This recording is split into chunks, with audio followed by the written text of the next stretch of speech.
요즘 우리 전 세계적으로 이 바이러스 때문에 해를 먹는데 WHO라고 세계보건기구, 옛날에는 뭐 우리가 잘 모르고 살았는데 자주 세계보건기구에 대해서 얘기하지 않습니까? 그 세계보건기구가 그들이 가지고 있는 이 병명들 중에서 가장 무서운 병이 있대요. 그게 뭐냐면은 감기처럼 흔한데 흔한 병인데 아주 중한 병. 그게 뭐냐? 우울증이라는 겁니다.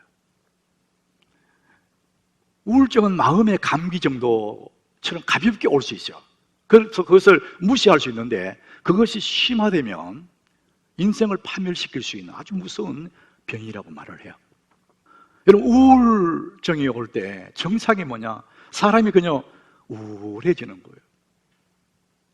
얼굴이 어두워져요. 그리고 의욕이 상실돼요. 뭐든지 하고 싶지가 않아요. 기분이 쫙 가라앉고 뭔지 아무것도 하고 싶지 않고 뭐 이런 경우를 다 만나거든요. 그러다가 또 괜찮아져야 되는데 계속 그렇게 하게 되면 심화되면 이제 참 무서운 결과를 가져오게 되죠. 누구나 다 겪을 수 있는 감기 같은 증상 정도밖에 안 되는 그 우울증. 그 가장 큰 증상이 뭐냐, 우울증이? 웃음이 없는 거예요. 얼굴이 어두워두고 웃음이 없어요. 사람들이 왜 그러냐고 그러면 웃을 일이 있어야 웃지 이렇게 말하잖아요. 여러분, 요즘 시대가 웃을 일이 별로 없는 시대 같아요. 전 세계적으로 들려오는 소식 다 불안하고 어둡고 미래가 불확실하고 웃을 일이 없는. 오늘 저는 서두에 이렇게 우울한 얘기를 하는 이유가 뭐냐, 우리가 오늘 읽은 하박국 3장에 하박국 선지자가 경험했던 그 시대, 하박국이 처해 있는 그 시대 상황이 바로 웃을 일이 없는 그런 상황이었어요. 웃을 일 없는 정도가 아니라 오늘 16절에 보니까 자기의 창자가 흔들린다는 거예요. 너무 놀라가지고 입술이 막 떨린대요. 파르르 떨리고, 사람이 너무 힘들고 답답하면은 창자가 막 성능 같은 거는, 그리고 막 입술이 파르르 떨리는 이런 상황을 맞이했다는 거예요. 왜 그러냐?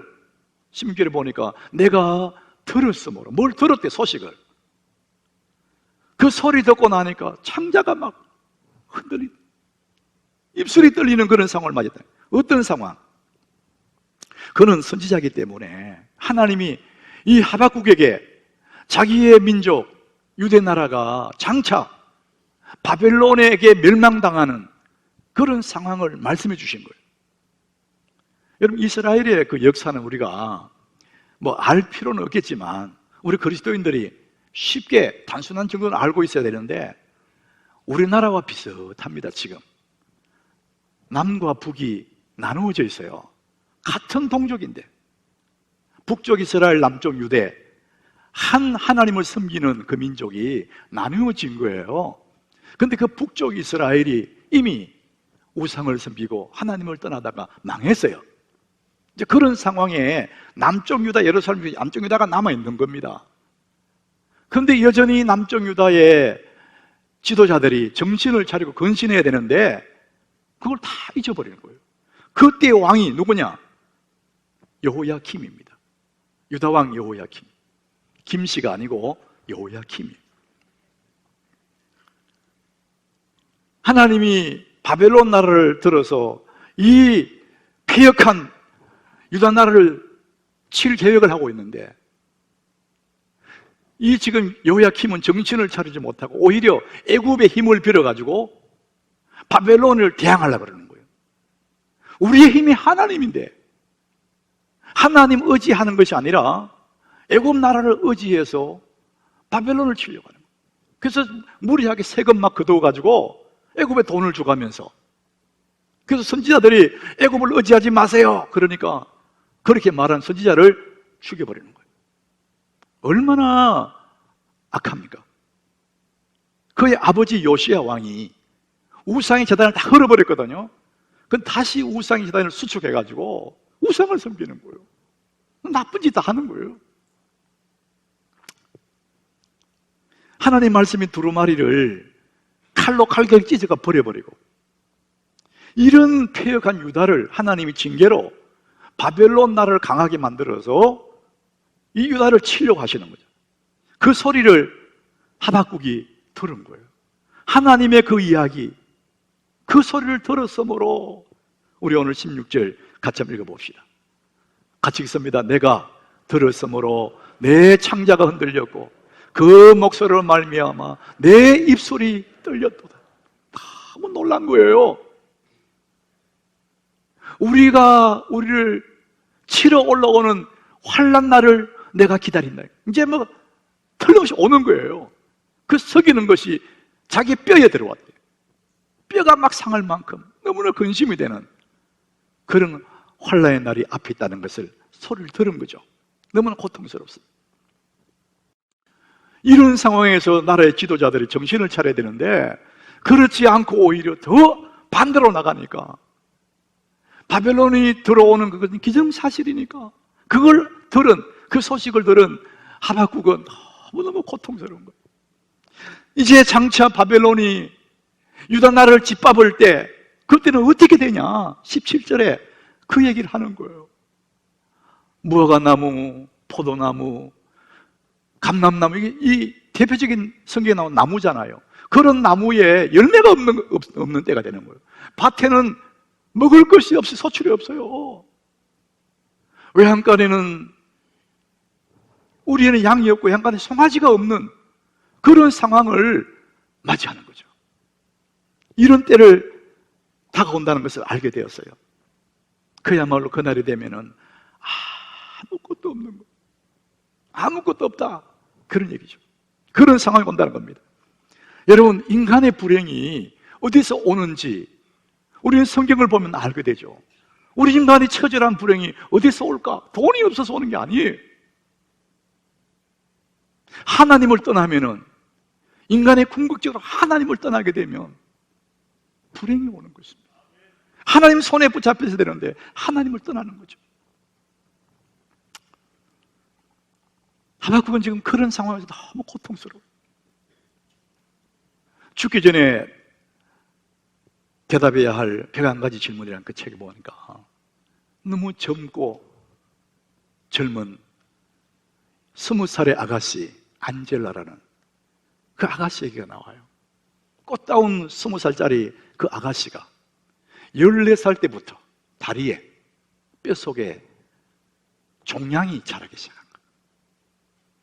그래서 늘 조심하면서 정기적으로 병원에 가서 의사의 검사를 받으며 조심조심 20살까지 살았어요.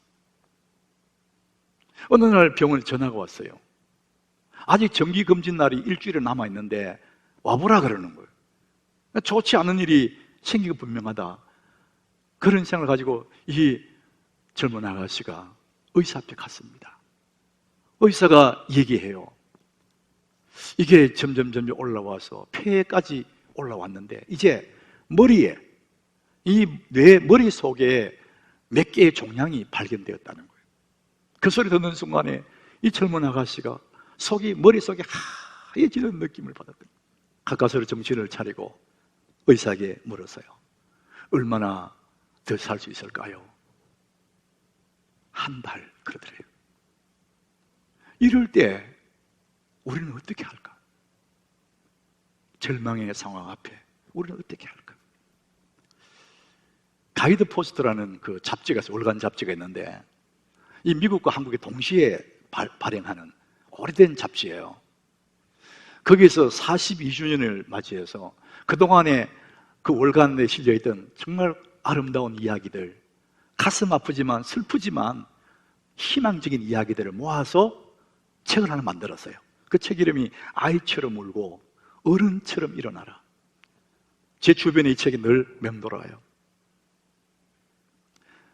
그 책 속에 어느 아버지, 어느 가정의 얘기, 가장이 퇴근을 해서 집에 오니까 아내가 소파에서 울고 있어요.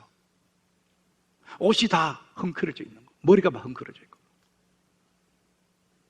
내용을 물어보니까 얼굴 모르는 낯선 남자에게 성폭행을 당한 거예요. 그렇게 밝은 그 아내가 웃음을 잃어버려요. 그리고 이제는 사람 만나는 걸 두려워하고 교회도 못 나가는 한 인생이 서서히 망가지는 이야기예요. 그것도 너무나 슬픈데 그 못된 낯선 사람에 의해서 임신을 한 거예요. 이럴 때 우리는 어떡하냐 이거예요. 너무나 슬픈 이야기들이, 이 삶의 이야기 거기 있는 거죠. 그 책에 이렇게 썼어요. 그래서 산호라면 가파른 산을 만나고 세찬 여울목을 지나고 한치 앞도 안 보이는 눈보라를 맞기도 합니다. 그럴 때 우리는 어떡하나요? 사람들이 막 하나님이 원망스러워요.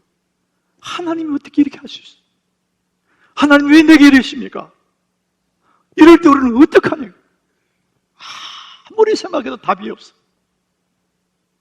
세상에 누구를 찾아가도 시원한 답이 없는, 마치 하박국이 지금 가슴이 떨리고 심장이 떨리고 혀가 막 대닥대닥 떨리는, 뼈가 썩는 같은 답이 없는 그런 상황에서 우리는 어떡하냐? 그럴 때 우리는 눈을 들어서 그리스도를 바라보는데, 우리의 약함을 대신 짊어지신 그리스도, 나를 위해 십자가에 못 박히신 그분을 바라볼 때 그 길밖에 없는 거예요. 로마서 8장 28절에 보니까요, 이렇게 말합니다. 우리 같이 한번 읽어봅시다. 우리가 알거니와 하나님을 사랑하는 자, 곧 그의 뜻대로 부르심을 입은 자들에게는 모든 것이 합력하여 선을 이루느니라. 우리가 알거니와, 세상은 내게 절망을 주고 상처를 주는데 내가 아는 하나님, 우리가 아는 하나님은 어떤 하나님이냐? 너무나 선하시고 그 선하신 하나님이 모든 것을 합력하여 선을 이루시는 그분이 있다는 것이죠. 자, 우리는 그럴 때 그분을 바라봐야 답이 나오는 거예요. 세상을 아무리 봐도 절망이. 우리가 아는 그 하나님, 선하신 하나님을 바라보는 것이죠. 하박국은 그런 절망 속에서 오늘 본문의 18절에 이렇게 고백합니다. 나는 여호와로 말미암아 즐거워하고, 아무것도 없어도 나는 여호와로 말미암아 즐거워하고 나의 구원의 하나님으로 말미암아 기뻐하리로다. 모든 것이 사라져가도, 모든 것이 내게서 떠나가도 하나님은 여전히 살아계심을 믿으시길 바랍니다. 내가 아는 하나님, 우리가 알거니와 내가 아는 하나님 어떤 분이야? 너무나 선하시다는 것이죠. 그래서 우리는 십자가의 그 주님을 바라보는 거예요. 내 약함을 대신해서 채찍맞고 십자가에 죽으신 그 예수님. 우리의 하나님은 선하십니다. 우리는 그 문제 하나만 보면은 하나님 안 계신 것 같아요. 근데 하나님 너무나 선하시기 때문에 절대로 나를 버리지 아니하시고 나를 망하게 아니하시고 그 한 조각 한 조각 삶의 눈물 나는 한 조각들을 모아서 마지막에 빛나는 보석처럼 합력하여 선을 이루시는 하나님을 바라보시기를 바랍니다. 눈을 들어 주님을 바라보는 거예요. 선하신 하나님을 바라보는 거예요. 저는 이번 주 중에 주부에 있는 칼럼을 서면서 아침 일찍에 아무도 출근하지 않는 새벽기도 마치고 잠시 후에 제 목양실에 나왔었어요. 그리고 이번 주일 주보 칼럼을 쓰는데 그때 제가 이시영 박사, 정신과 의사죠. 그분의 이야기를 제가 인용을 했습니다. 이분이 하버드 대학에 잠시 머문 적이 있답니다.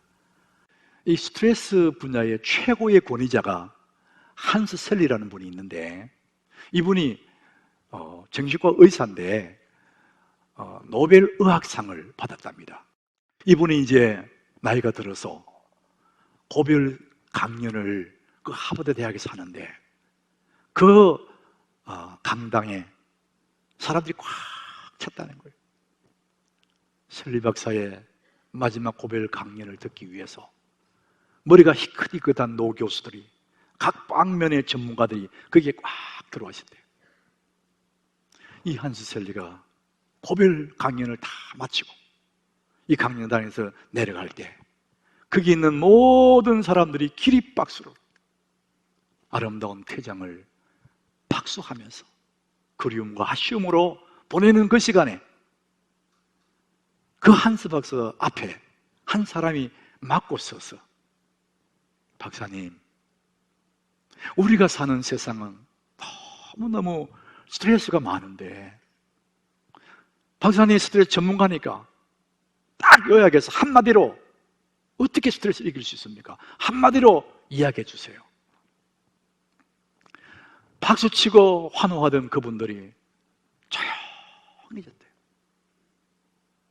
어떻게 한마디로 무슨 말을 할까 뒤집은 듯이 조용해졌다는 거예요. 그럴 때 한스 박사가 한마디 했답니다. appreciation, 제 발음이 어떤지 모르겠는데 감사하십시오. 그 말 한마디 하고 떠났다는 거죠. 성경의 이야기입니다. 우리 인생의 모든 슬픔과 모든 아픔과 모든 고통을 치유해버릴 마법 같은 하나님의 선물이 하나 있는데 그게 감사라는 겁니다. 여러분이 감사할 때 세상에 누구도 어쩔 수 없는 아픔들, 누구도 감당할 수 없는 깊은 슬픔들, 그것을 확 밀어낼 수 있는 하나님의 선물, 감사하는 거랍니다. 여러분이 감사할 때 우리의 인생은 축제같이 되는 거죠. 기적의 마중물이 뭡니까? 감사하는 거라는 것이죠. 우리가 감사할 때 우리 속에 막 기쁨이 이렇게 일어난다는 거예요. 그래서 사람들과의 좋은 관계가 되고 그 막 일어나는 기쁨으로 어떤 일에 손을 대면 그 일들이 잘 되고, 이 감사는 정말 우리 하나님 우리에게 주신 너무나 좋은 마법 같은 선물이라는 것이죠. 오늘은 맥주 감사주일인데 여러분, 하나님이 이걸 주시고 싶어 하는 거예요. 너 인생 진짜 축제같이 살고 싶냐? 너 인생 멋진 인생으로 만들어가고 싶냐? 감사해라, 감사. 우리가 감사하기 위해서는 우리의 마음가짐이 너무 중요하다는 것이죠. 오늘 제가 본문을 두 군데 정했거든요. 그래서 빌립보 4장 12절에 보니까 우리가 그리스도인들이 가져야 할 마음가짐을 이야기하고 있습니다. 우리 같이 한번 읽어보겠습니다. 나는 비천에 처할 줄도 알고 풍부에 처할 줄도 알아.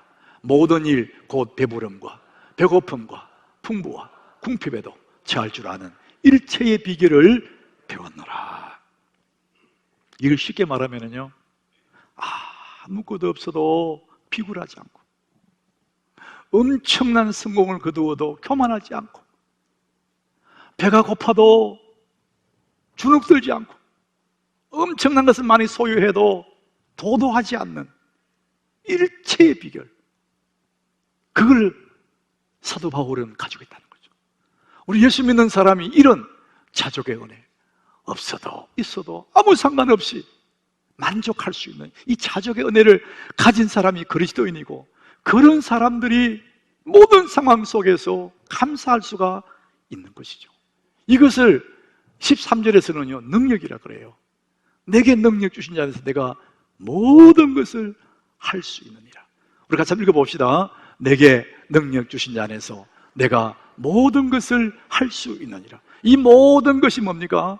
배고플 때, 배부를 때, 가난할 때, 부할 때, 궁핍할 때, 부할 때, 모든 상황에서도 능히 자족할 수 있는, 감사할 수 있는 그 능력을 우리는 가지고 있다는 것이죠.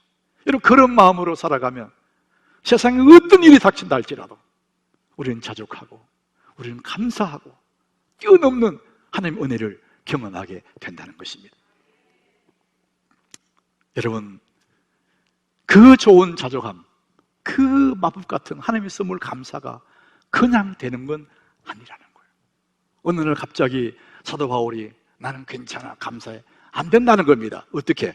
오늘 11절에 보니까 나는 자족하기를 배웠다 그랬습니다. 어떤 형편이든지 나는 만족할 수 있는, 자족할 수 있는 것을 배웠다는 거예요. 그 다음 절에 보니까 일체의 비결을 배웠대요. 여러분, 배운다는 건 뭐죠? 연습한다는 거예요. 여러분, 교육의 가장 기본이 반복이에요. 연습하고 반복하는 겁니다. 감사를 연습하고 자족을 또 연습하고 반복하다 보면 어느새 내 몸에 이 자족하는 은혜가 감사하는 습관이 딱 붙는 거예요. 자, 그럴 때 우리는 어떤 상황에 와도 나는 모든 것을 할 수 있다. 많이 가져도 없어도 아무 상관없다는 거예요. 자족의 은혜를 그렇게 누리게 되는 것이죠. 하나님의 선물 같은 하루를 빛나게 만드는 그 비법, 내 인생을 정말 축제같이 만들어갈 수 있는 하나님의 선물, 그 비밀, 그게 감사라는 것입니다. 여러분, 그렇게 좋은 감사도 연습하지 않으면 안 된다는 것이죠. 사람들이 이 하루를 하나님이 선물로 우리에게 주셨는데 그 선물을 정말 빛나게 사는 사람이 있고, 하나님이 그 선물을 아주 남루하게 그렇게 보내버린 사람이 있습니다. 그것이 언제 결정되느냐? 아침에 결정돼요. 하루를 시작할 때 주님이 주신 하루 그 선물을 진짜 빛나게 살아갈 수 있는 그 비밀이 뭐냐? 눈을 뜨자마자 하나님 감사합니다. 하나님의 은혜를 생각하면서 하루를 시작하죠. 그러면 그 전체가, 하루 전체가 너무나 복되고 빛나는 하루가 되는 것입니다. 그게 삶의 루틴이라 그래요.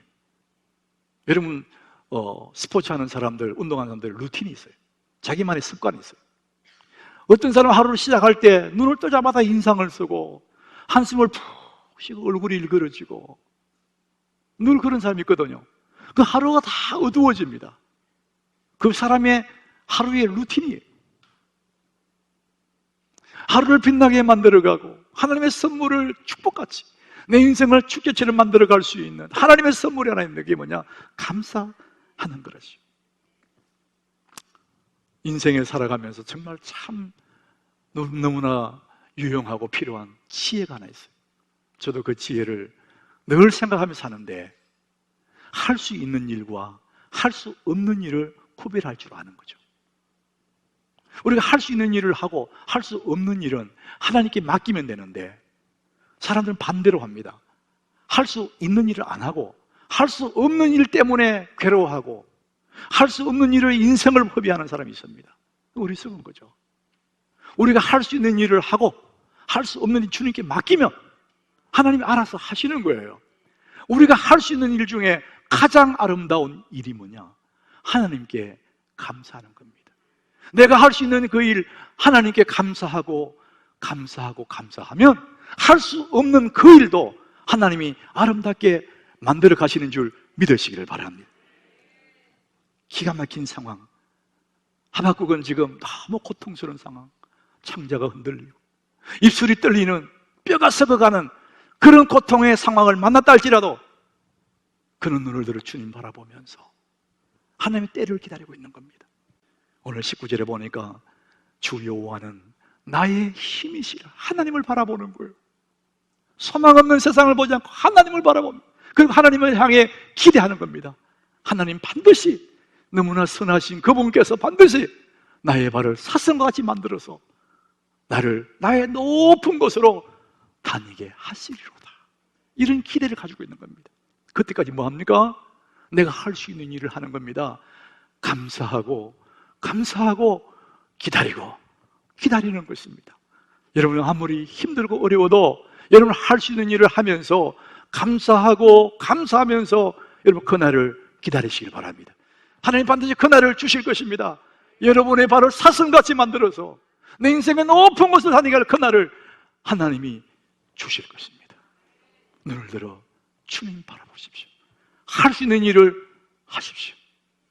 하나님이 주신 너무나 아름다운 선물, 마법 같은 그 선물, 내 인생의 모든 아픔들을 바꿔버릴 수 있는 하나님의 선물, 감사. 여러분, 감사가 여러분 삶의 주제가 되기를 예수님 이름으로 축복합니다.